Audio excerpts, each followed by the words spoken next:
नरक का दरवाजा, एक भयानक वैज्ञानिक गलती। कल्पना कीजिए एक ऐसे अंतहीन रेगिस्तान की जहां दूर दूर तक सिर्फ रेत के टीले और सन्नाटा है। लेकिन इसी सन्नाटे के बीच अचानक जमीन से आग की लपटें आसमान छूने लगती है। एक ऐसा गड्ढा जो पिछले 50 सालों से बिना रुके जल रहा है, जिसे दुनिया नरक का दरवाजा कहती है। इस खौफनाक मंजर के पीछे विज्ञान, मानवीय गलती और प्रकृति के क्रोध की एक कहानी छिपी है। कहानी शुरू होती है साल 1971 में तुर्कमेनिस्तान के काराकोरम रेगिस्तान की तपती दोपहर में। यहाँ सोवियत संघ के वैज्ञानिकों की एक टीम प्राकृतिक गैस की खोज में जुटी थी। टीम का नेतृत्व डॉक्टर अरिंदम कर रहे थे, एक अनुभवी वैज्ञानिक जिनकी आंखों में नई खोज का जुनून था। उनके साथ युवा और उत्साही इवान था, जो हर मशीन को चलाने में माहिर एक इंजीनियर था। जनरल सोकोलोव को सरकार ने इस मिशन की सुरक्षा और कड़ी निगरानी के लिए नियुक्त किया था। डॉक्टर अरिंदम का मानना था कि इस बंजर जमीन के नीचे मीथेन गैस का एक विशाल खजाना छिपा है। ये गैस पूरे देश की ऊर्जा जरूरतों को पूरा करने की क्षमता रखती थी।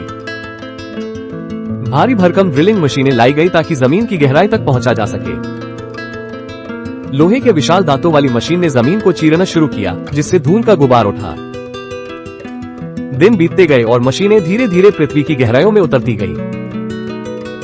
इवान और अरिंदम अपनी गणनाओं में व्यस्त थे, डेटा का विश्लेषण कर रहे थे। उन्हें अंदाजा नहीं था कि वे किसी ऐसी चीज को जगा रहे हैं जिसे शांत करना नामुमकिन होगा। एक शाम जब सूरज ढल रहा था और आसमान गहरा लाल हो चुका था, माहौल बदल गया। अचानक एक भयानक कंपन महसूस हुआ, जिससे पूरी जमीन कांपने लगी।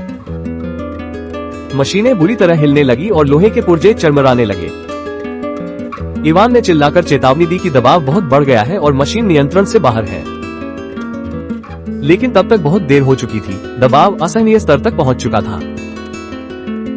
एक जोरदार धमाका हुआ और देखते ही देखते पूरी जमीन उनके पैरों के नीचे से धंस गई। एक विशालकाय गड्ढा बन गया, जिसका व्यास लगभग 70 मीटर था। धूल और मलबे के गुबार ने सब कुछ ढक लिया, जिससे दृश्यता शून्य हो गई। जब धूल छटी तो वैज्ञानिकों ने देखा कि वे एक ऐसे गड्ढे के किनारे खड़े थे जो पाताल की ओर जा रहा था। लेकिन असली डर अभी आना बाकी था। गड्ढे की गहराइयों से कुछ बाहर आ रहा था। एक अदृश्य गैस, मीथेन, तेजी से बाहर निकलने लगी और हवा में फैल गई। हवा में एक अजीब सी गंध फैल गई जिसने सबको बेचैन कर दिया। डॉक्टर अरिंदम ने तुरंत महसूस किया कि यह गैस कितनी खतरनाक और घातक हो सकती है।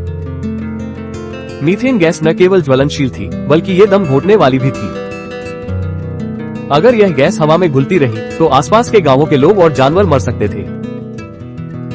जनरल सोकोलोव ने तुरंत आदेश दिया कि इस खतरनाक जगह को तुरंत खाली कर दिया जाए। लेकिन अरिंदम के मन में एक विचार आया, एक ऐसा समाधान जो जोखिम भरा था। उन्होंने तर्क दिया कि अगर इस गैस को जला दिया जाए तो ये कुछ ही दिनों में खत्म हो जाएगी। डॉक्टर अरिंदम ने अपनी टीम को निर्देश दिया कि वे सावधानी से गड्ढे के केंद्र में एक मशाल डालें। इवान ने कांपते हाथों से एक लंबी मशाल पकड़ी, जिसका सिरा आग से दहक रहा था। जैसे ही मशाल गड्ढे की गहराई में गिरी, एक जोरदार गूंज के साथ आग की लपटें ऊपर उठी। एक विशाल अग्निस्तंभ आसमान की ओर उठा, जिसने पूरे रेगिस्तान के सन्नाटे को चीर दिया। लपटें इतनी तेज थी कि दिन के उजाले में भी आसमान काला और धुंधला दिखाई देने लगा। जनरल सोकोलोव ने अपनी आंखों पर हाथ रखा ताकि वे उस भीषण चमक को सह सके। अरिंदम और उनकी टीम ने राहत की सांस ली। उन्हें लगा कि उन्होंने एक बड़ी आपदा को टाल दिया है। वे मुस्कुराए और एक दूसरे को देखा, यह विश्वास करते हुए कि यह आग कुछ ही हफ्तों में बुझ जाएगी। लेकिन जैसे जैसे दिन बीतते गए, आग बुझने के बजाय और भी उग्र होती गई।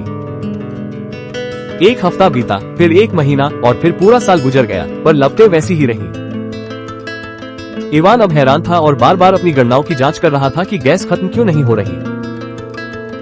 डॉक्टर अरिंदम ने जब दोबारा गहराई से जांच की तो उन्हें एक चौंकाने वाली सच्चाई का पता चला। वे किसी छोटे गैस पॉकेट पर नहीं, बल्कि प्राकृतिक गैस के एक अनंत समुद्र के ऊपर खड़े थे। जमीन के नीचे गैस का भंडार इतना विशाल था कि वो आग को सदियों तक ईंधन दे सकता था। धीरे धीरे ये रहस्यमयी जगह दुनिया भर में मशहूर होने लगी और लोग इसे देखने आने लगे। दुनिया ने इस खौफनाक और सुंदर मंजर को डोर टू हेल यानी नरक का दरवाजा कहना शुरू कर दिया। रात के अंधेरे में जब दूर से इस गड्ढे को देखा जाता तो ये किसी जलते हुए तारे जैसा लगता था। ऐसा प्रतीत होता था मानो धरती ने अपना मुंह खोल दिया हो और अंदर से आग की नदियां बह रही हो। स्थानीय लोगों के बीच अफवाहें फैल गईं कि यहाँ कोई प्राचीन शैतान कैद है जो आग उगल रहा है। डर और जिज्ञासा के इस अनोखे संगम ने दुनिया भर के साहसी पर्यटकों को अपनी ओर खींचा। लेकिन वैज्ञानिकों के लिए ये केवल एक आकर्षण नहीं, बल्कि एक निरंतर चुनौती बन गई थी। दशकों तक अलग अलग सरकारों ने इस आग को बुझाने के लिए कई गुप्त मिशन चलाए। आधुनिक इंजीनियरिंग और सबसे भारी उपकरणों का इस्तेमाल किया गया ताकि आग को दबाया जा सके। लेकिन हर बार प्रकृति ने इंसान की हार लिखी और आग और भी उग्र होकर वापस आई। गैस का दबाव इतना ज्यादा था कि इसे जबरन दबाना एक बड़े विस्फोट को दावत देने जैसा था। समय का पहिया घूमता रहा और डॉक्टर अरिंदम अब एक वृद्ध व्यक्ति बन चुके थे। वे अक्सर उस जलते हुए गड्ढे के किनारे खड़े होकर अपनी उस एक पुरानी गलती को याद करते थे। उन्होंने महसूस किया कि प्रकृति के साथ की गई छेड़छाड़ की कीमत बहुत भारी और स्थायी हो सकती है। आज भी वो गड्ढा बिना रुके जल रहा है, जैसे वो दुनिया को कोई चेतावनी दे रहा हो। ये हमें याद दिलाता है कि इंसान चाहे कितनी भी तरक्की कर ले, प्रकृति की शक्तियों के सामने वो छोटा है। यह आग केवल गैस का जलना नहीं है, बल्कि यह मानवीय अहंकार का एक जीता जागता स्मारक है। जब हम इस मंजर को देखते हैं तो समझ आता है कि हर रहस्य के पीछे एक वैज्ञानिक कारण होता है। लेकिन कुछ गलतियां ऐसी होती हैं जिन्हें सुधारने में सदियां लग जाती हैं, या शायद वे कभी नहीं सुधरती। ये कहानी हमें सिखाती है कि जिज्ञासा अच्छी है, लेकिन सावधानी और प्रकृति का सम्मान सबसे जरूरी है। विज्ञान हमें सत्य की ओर ले जाता है, बशर्ते हम उसकी सीमाओं और प्रकृति के नियमों को समझें।